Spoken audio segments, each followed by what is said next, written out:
La flotte a traversé hier soir le Gulf Stream en même temps que le passage d'un front. Et donc les deux se sont combinés avec des vents très forts en amont du front, des vents de sud-ouest qui sont montés probablement à plus de 40 nœuds. Et ce courant très fort qu'est le Gulf Stream. Et quand les deux se combinent, ça génère forcément des vagues très très fortes, des grosses vagues, du vent fort, des rafales. En plus, le Gulf Stream, c'est un courant très chaud qui arrive sur de l'eau froide.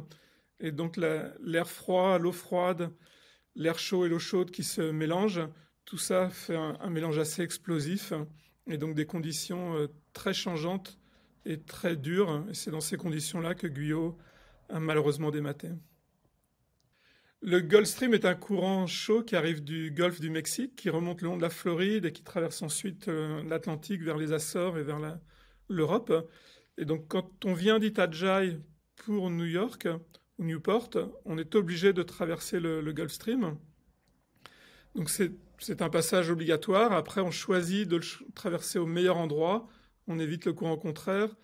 On évite aussi les zones où le vent et le courant sont opposés, parce que c'est ce qui va générer les plus grosses vagues. Les conditions rencontrées dans ces régions sont bien modélisées. Aujourd'hui, on a des modèles de vent, de courant qui prévoient plutôt bien ce qui se passe, la position du Gulf Stream. Par contre, ce qui est mal vu, ce sont les conditions extrêmes que l'on peut y trouver, donc les rafales max, les vagues exceptionnelles qu'on peut y voir. Ça, les modèles ne le voient pas, ils donnent juste les conditions moyennes. Donc c'est pour ça que quand on n'est jamais passé dans ces régions-là, on est toujours surpris des conditions que l'on peut y rencontrer. Le Gulf Stream est détecté principalement par les images satellites qui vont mesurer la température de l'eau et puis les mouvements de l'eau.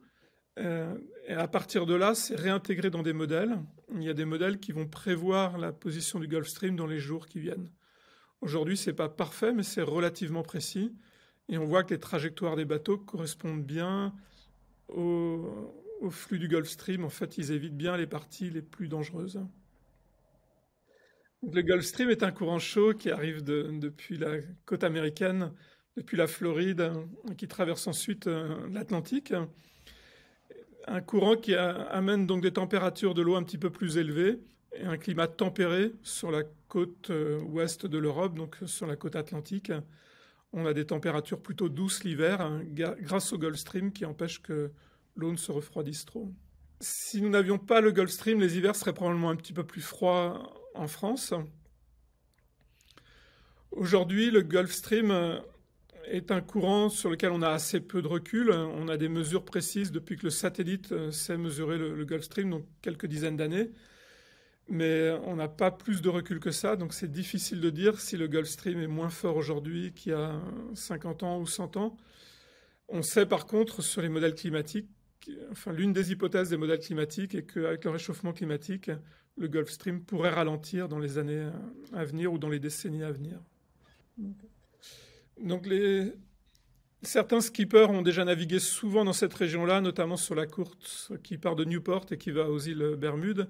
Et donc ils traversent le Gulf Stream chaque année. Par contre, pour certains skippers, c'est une première. C'est la première fois qu'ils vont croiser le Gulf Stream, surtout dans des conditions aussi difficiles. Et évidemment, on est toujours surpris la première fois. On a beau l'avoir lu dans les livres, on a beau vous en avoir parlé. La première fois que vous rentrez dans le Gulf Stream, qu'il y a du vent fort en même temps, des vagues très impressionnantes, c'est toujours quelque chose voilà, d'exceptionnel.